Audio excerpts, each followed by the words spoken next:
I'm Dr. Neil Chase. Yes, sir. Would you follow me, please?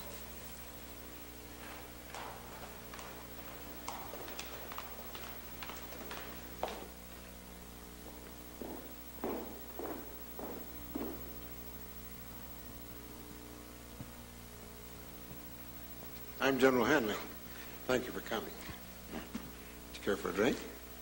No, thank you. All right, Maurice. Could you close the door on your way out, please? Have a seat, Doctor. I've been reading the transcript of your recent remarks to the State Psychiatric Association. I hear they caused quite a stir. But we don't concern ourselves with these screwball flying saucer stories that headline in the supermarket tabloids. As a matter of fact, we'd rather encourage them. But when someone like yourself gets involved, then we become quite concerned. And why's that? Your credentials, Doctor. Your standing in the psychiatric community. From you, something like this cannot be so easily discredited. Why would you want to discredit it? Let me tell you a story. Entirely hypothetical, of course. Let's suppose that a group was formed many years ago to investigate a certain worrisome phenomenon. And let's suppose that the many brilliant men in this group could be counted on to come up with answers to such a mystery, and could be counted on to keep their mouths shut until they did come up with answers. Were you one of these men, General? Most of those men would be dead now. As I said, it was a long time ago. The problem was that the men in this group couldn't find an answer. Oh, they knew there was something out there, all right. There's no doubt about that. Something quite extraordinary. But as to the who, why, what, where, well, they struck out. They struck out good. Would you like a cigar, Doctor? No, thanks.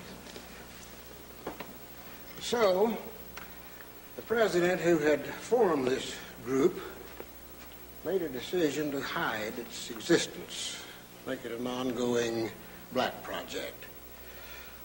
Untraceable, unaccountable to Congress, or even to succeeding administrations. And then, on the day that answers finally were found, the group leader was to march into the Oval Office and inform the president. That day is yet to come. That's a very interesting story, General. But no group, no government, no single person, not even the president, has the right to make that kind of unilateral decision. All right. All right, Doctor. Let's assume, for the sake of the argument again, that something is happening out there. What would you have us do? Should the President of the United States go on national television and say, my fellow Americans, we have evidence of a superior culture out there. They come from God knows where. Maybe from outer space. Maybe from some other dimension of existence.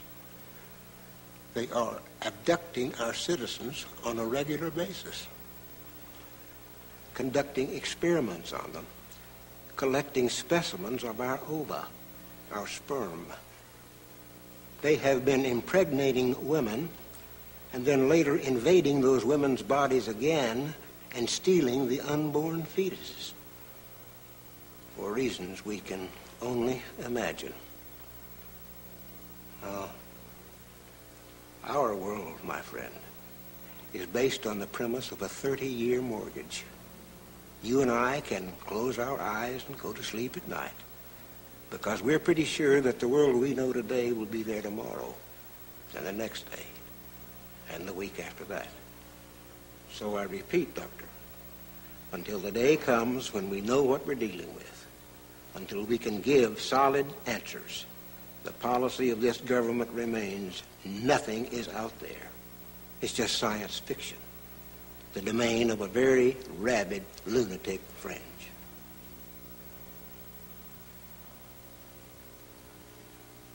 What's the point of this meeting, General? We want you to join us. Help us find the answers. We need people like you in this group. Now, Doctor, they would be willing to make you an excellent arrangement. And they will let you inside the door and show you things that will amaze you beyond your wildest dreams. Not if it means sticking with the party line. That's what it would mean. I'm sorry, General. I can't help you.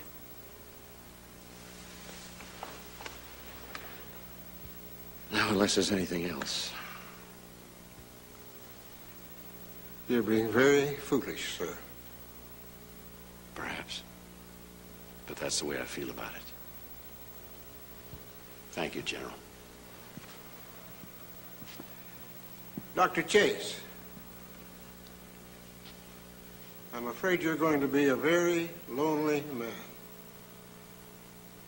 But you've already found that out, haven't you?